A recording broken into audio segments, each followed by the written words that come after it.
lot before city procedure. Ulisho wambhebha ngithi. Yebo.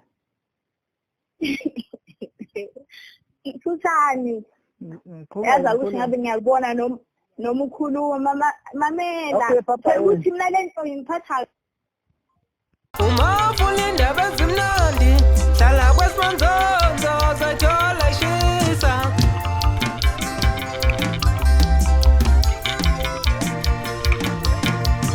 Sakubingelela phakathi kwamukelo mukule emakhaya kwesimanzonzo lethela khona indaba zamaskandi ehamba phambili nifika ngesikhathi kuyitokoze kulo mukule emakhaya ukuthi ube nathi la kwesimanzonzo silethela khona indaba zamaskandi. Ngaphandle kokupholisa amasaka engihlala kuze indaba zamaskandi nguphathe zona zoqala zokuthi ibukeka iqala phansi ivi phakathi kaMdumazi noThuthani. Kuzokhumuleka ukuthi bobabili laba kuwe waba khona impi ngempela ibiza kanzima njengoba uThuthani wayesho ngempela ukuthi yena walala nelintombi ebizwa ukuthi uThembelihle.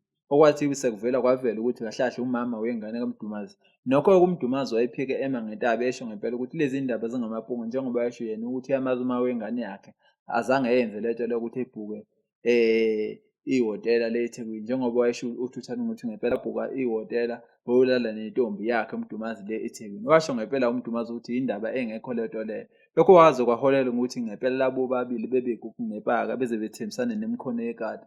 Kwaze kwavela nendaba zokuthi ophethe sakhe studios eduma ukuthi kaYani ubaba uYani wabesesho ngempela ukuthi kahlahle yena akasamdinga uMdumazi emagcekeni estudio njengoba kuzodala uThuthuva agcine sekuliwa lapha.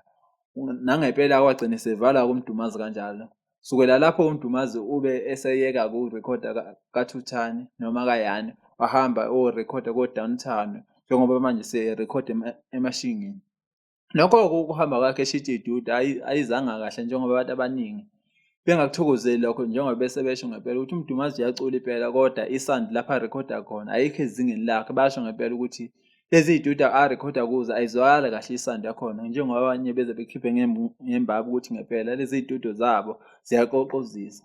Lokho kuholele ngempela ukuthi abantu egunyeni zokuxhumana ethanda ngempela uMdumazi abantu besho ngempela ukuthi cha uMdumazi akahlise umoya ehambe oxolisa kuThuthani ebuyele futhi ayorecorda kaYani. Ube sephendula uMdumazi wathi kuyaxaka ukuthi abantu mase besho kanje ekubeni nabo bezwa ngempela ukuthi uYani washo ngempela ukuthi akasamfuni uMdumazi lapha emagcekeni estudio manje akasamfuni akahambe uphume phela. Wathi yena futhi into angakayenze leyo ukuthi yena abuyele lapha njengoba axoshwa.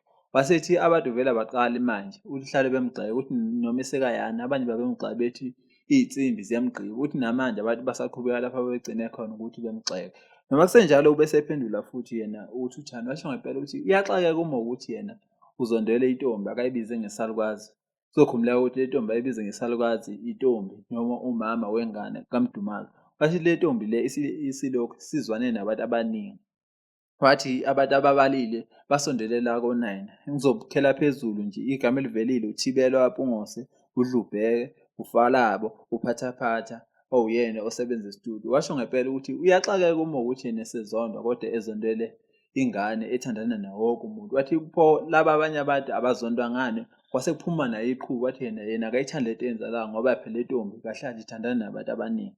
Bukele emakhaya kehlanga nezathi siza umbono wakho ukuthi wena molalela ingoma zaMdumazi njengoba sesemashingeni ngabe isound uyayizwa iright noma nawe uhambelana nalabo abantu usagoqozisa noma nawe ngabe uyiphasisa nomono othi uMdumazi kumele ahlise umoya abuyelele ayoxolisa lapha kaYani ekwazi ukuthi eyoqopha khona njengoba abantu bethi wayingcone esaqopha khona. Akehlanga nezathi ke siza umbono wakho umbukeli emakhaya.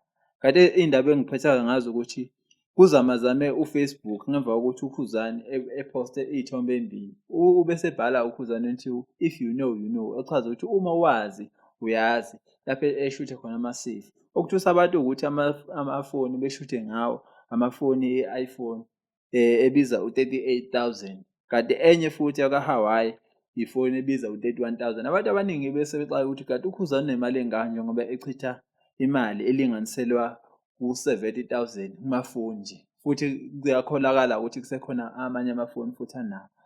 Kwesimanzonzo izona indaba engithenga ngaphathela zona esikhathini samanje akehlanganeke ezansi siza umbono wakho thini nesithando. Siyabonga.